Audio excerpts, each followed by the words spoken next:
All right, welcome everyone. Today we're going to tackle one of the biggest, most common hurdles in IELTS writing, and that's using complex structures to really boost your score. Seriously, if you've been aiming for a band 7 or higher, then you're in exactly the right place. So let's just dive right in. Does this sound familiar? You've been working so hard, you feel like you know your grammar pretty well, but your writing score, it just will not budge from that band 6 plateau. It's a super common frustration, but I promise there's a very, very specific reason why it happens. And here it is. This is straight from the official IELTS requirements. The key, the actual key to unlocking that higher score is, and I quote, using a variety of complex structures. But what on earth does complex actually mean to an examiner? Because I'm betting the answer is going to surprise you. Okay, this right here, this is a total turning point. Getting your head around this one simple idea can completely change how you approach your writing from now on. So let's redefine what complex grammar really means to an IELTS examiner. When we hear the word complex, our brains usually jump straight to the first meaning: complicated, difficult, something that's hard to understand. But here's the secret. The thing is, for IELTS grammar, the examiners are actually looking for the second meaning, something that just consists of more than one part. That's it. So, let's be super clear about this. A complex structure is not something confusing or ridiculously long. It just has more than one part. And honestly, that's fantastic news. It's a huge relief because it means you absolutely do not need to write these impossibly difficult sentences to get a high score. Okay, so the big question is, how can we build a whole toolkit of these more than one part structures? Well, we can actually go way beyond just sentences and start looking at our nouns and verbs too. All right, first up is a tool I think a lot of us are pretty familiar with: the complex sentence. It's really just a sentence that combines an independent clause, one that can stand on its own, with a dependent clause, which, well, it can't. See that? The second part, because he was tired, it totally depends on the first part to make any sense, right? That little dependency is exactly what makes the sentence grammatically complex. It's a great start for sure, but it is not the whole story. And this is the million-dollar question. If you're already writing complex sentences, why isn't your score going up? Well, the answer usually comes down to two things. First, accuracy. But second, and this is the real kicker, it's a lack of variety in the types of complex structures you're using.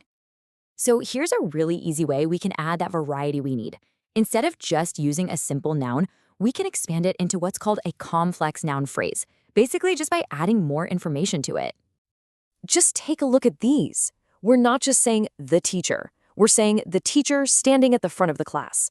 Or people who work night shifts. See that?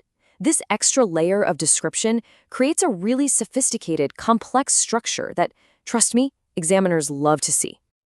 Okay, another super powerful tool for your toolkit is building more advanced verb phrases. And two of the easiest ways to do this are by using modal verbs and the passive voice. Just by adding modal verbs like must, may, or should, you're adding complexity. It's that simple. And it's the same for the passive voice, using things like is used or are being constructed. And hey, want to level up? You can even combine them. Think about something like more investment should be made. That's a great one.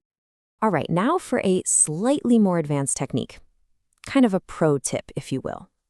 A complex verb pattern is when a single verb is followed by more than one grammatical thing.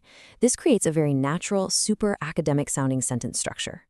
Are you seeing the pattern here? Look, the verb isn't just followed by one thing. It's followed by multiple parts. Take the first one. Spend is followed by a noun phrase, their weekends, and an ing form, preparing for exams. This kind of multi-part structure is a dead giveaway of high-level writing. Okay, get ready for this one. This is a technique that is guaranteed to make your writing sound more formal, more concise, and way more academic. It's called nominalization, and it is a true secret weapon for your IELTS essay. So what is it? Well, essentially, you're taking an action, a verb, or a quality, an adjective, and you're turning it into a thing, a noun. It might sound kind of simple, but I'm telling you, it fundamentally changes the entire structure of your sentences. Let's look at a couple of quick examples. The verb decide becomes the noun decision. The verb pollute becomes the noun pollution. Simple, right? But this little transformation is the first step, and the impact it has on your sentences is absolutely huge. I mean, just look at the difference here. The before is factories pollute the air. It's a pretty simple sentence, right? But when we use nominalization, we get the after. Factory pollution is a major problem. Wow, that just sounds so much more formal and academic. It's absolutely perfect for a Task 2 essay. So, the big question is, how do we put all of this together to finally reach that goal? Let's build a clear, actionable checklist. Think of it as your game plan that you can use for practice and on exam day itself. Okay, here it is. This is your path forward. Step 1, remember that complex just means more than one part. Step 2, use complex sentences, but please don't stop there. Step 3, add that crucial variety with complex noun and verb phrases. Then, step 4, weave in those complex verb patterns. And finally, step 5, master nominalization to get that formal academic tone. This, right here, is your strategy to finally break through that Band 6 plateau. The key now really is practice. But listen, don't try to use all of these at once. That's a recipe for disaster. Just pick one or two. Maybe you'll start with complex noun phrases, or maybe you'll try nominalization, and just focus on using them accurately in your next practice essay. So, I'm curious, which new structure are you going to try first?